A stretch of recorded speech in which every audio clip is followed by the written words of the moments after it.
Bonjour à toutes et à tous. À l'approche de la fin de l'année 2025, les débats sur le PLF 2026 n'ont pas encore abouti à une version définitive du texte et les incertitudes planent encore sur le monde de l'investissement immobilier, notamment en lien avec la perspective d'une adoption du statut du bailleur privé accessible aux loueurs de logements vides. Ces dernières semaines, nous vous avons retranscrit les différents votes ayant eu lieu sur le sujet lors des votes successifs sur le texte et, depuis notre dernier épisode du 3 décembre, les sénateurs ont poursuivi leur examen avant de finalement se prononcer favorablement pour l'adoption de leur version du PLF 2026 lundi 15 décembre dernier.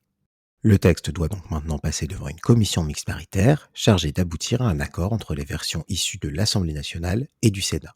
Si aucun changement n'a eu lieu quant aux mesures que nous évoquions il y a encore 2 semaines, l'examen du PLF 2026 a tout de même laissé la porte ouverte à un changement majeur qui pourrait impacter certains loueurs en 2026 en proposant de modifier les règles permettant de définir le statut fiscal des loueurs en meublé expatriés. Or, ce sujet est souvent au cœur des attentions des loueurs en meublé qui ne sont pas résidents français, en raison d'une position de l'administration fiscale, jusqu'ici constante, qui a pour conséquence que les loueurs en meublé expatriés ont davantage de chances de relever du statut de loueur en meublé professionnel plutôt que de celui de loueur en meublé non professionnel. Nous avions d'ailleurs consacré un épisode de notre podcast à ce sujet au mois d'octobre dernier, épisode qui reste toujours d'actualité tant que le contenu final de la loi de finances 2026 n'est pas connu avec précision. Mais alors, qu'est-ce qui pourrait bientôt changer pour les loueurs en meublé expatriés ? Pour le comprendre, il nous faut brièvement revenir sur la doctrine fiscale aujourd'hui applicable. Bien évidemment, pour plus de détails, n'hésitez pas à aller écouter notre épisode hors série du mois d'octobre consacré au statut fiscal des expatriés. Rappelons tout d'abord qu'en location meublée, les loueurs qui exercent leur activité dans le cadre d'une entreprise individuelle relèvent obligatoirement du statut de loueur en meublé non professionnel, LMNP, ou de celui de loueur en meublé professionnel, LMP. Or, l'appartenance à l'un ou l'autre de ces statuts est déterminée par les règles fixées par l'article 155 du Code général des impôts. Ainsi, sont considérés comme LMNP les loueurs qui remplissent l'une des conditions suivantes, à savoir générer des recettes de location meublée annuelles pour l'ensemble des biens meublés inférieurs à 23 000 euros, ou bien disposer de revenus d'activité supérieurs à leur montant de recettes annuelles de location meublée, même si ces dernières excèdent 23 000 euros.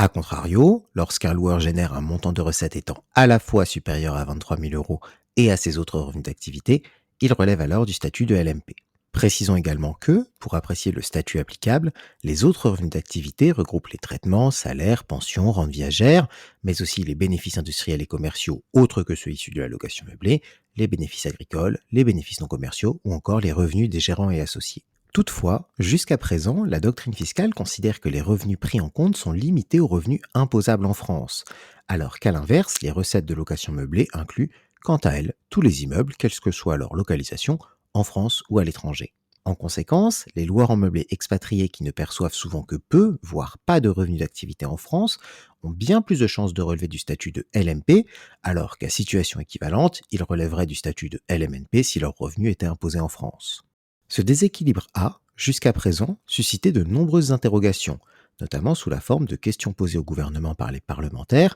espérant clarifier la situation, mais sans succès. La dernière en date a ainsi été posée le 1er juin 2023 par Évelyne Renaud-Garabédian, sénatrice représentant les Français établis hors de France. Mais dans la réponse qui lui a été adressée le 4 janvier 2024, le gouvernement a entendu confirmer la doctrine fiscale jusqu'ici applicable, qui exclut donc les revenus non imposables en France. Bien évidemment, les loueurs concernés ont toujours le choix de ne pas suivre cette position de l'administration fiscale pour se prévaloir du statut de LMNP, mais un tel choix est opéré à leurs risques et périls, à moins justement que la situation ne soit bientôt clarifiée, et c'est là que nous en arrivons aux amendements votés par les sénateurs dans le cadre de leur examen du PLF 2026.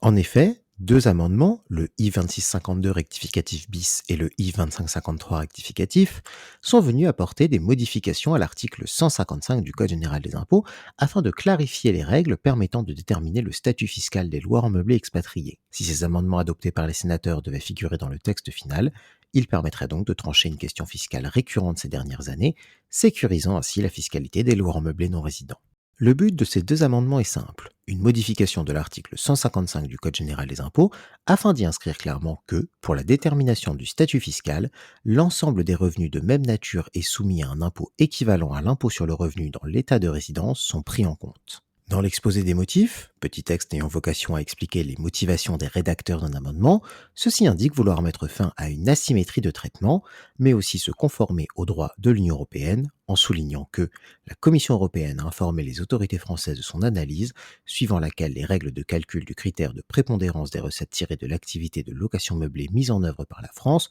seraient constitutives d'une discrimination à l'encontre des contribuables non résidents et, ce faisant, contraire à la liberté de circulation des capitaux. Si d'aventure les revenus perçus et imposés à l'étranger sont pris en compte pour déterminer le statut fiscal, cela pourrait donc changer beaucoup de choses pour les loueurs, à commencer par sécuriser leur statut fiscal, qui ne découlerait donc plus d'une doctrine ou de réponse gouvernementale, mais figurerait à l'article 155 du Code général des impôts. De plus, exercer une activité de location meublée au statut LMNP ou LMP a bien évidemment des conséquences importantes sur l'activité, comme sur le fonctionnement du déficit imputable, le paiement des cotisations sociales ou des prélèvements sociaux, les conditions d'exonération de l'impôt sur la fortune immobilière ou encore le régime de plus-value applicable.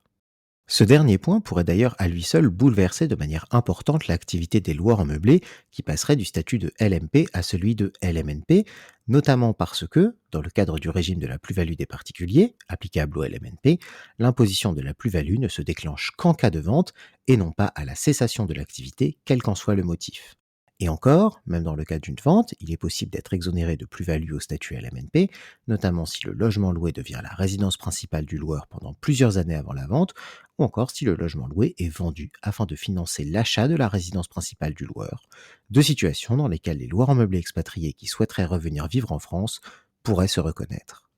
Bien entendu, il reste tout de même important de préciser que le texte définitif du PLF 2026 n'est pas encore connu et que ces amendements ne sont donc pas encore applicables. Mais leur présence dans les débats montre tout de même que le sujet a été entendu par une partie de la classe politique qui souhaite donc y apporter une réponse claire. D'autant que, même si ces amendements étaient absents du texte final, les loueurs expatriés pourraient également espérer un changement de doctrine de l'administration fiscale qui semble avoir perdu le soutien du gouvernement. En effet, et comme le montraient les réponses gouvernementales précédentes, le gouvernement soutenait jusqu'à présent la position restrictive de l'administration fiscale, mais lors du vote des amendements, le gouvernement a systématiquement donné un avis favorable à leur adoption, position qui tranche donc avec celle affichée ces dernières années. Affaire à suivre donc. Si vous avez aimé notre podcast, faites-le nous savoir et n'hésitez pas à vous rendre sur notre site internet, à nous suivre sur les réseaux sociaux ou encore à nous contacter directement par téléphone ou par mail à l'adresse contact@jedéclaremonmeublé.com.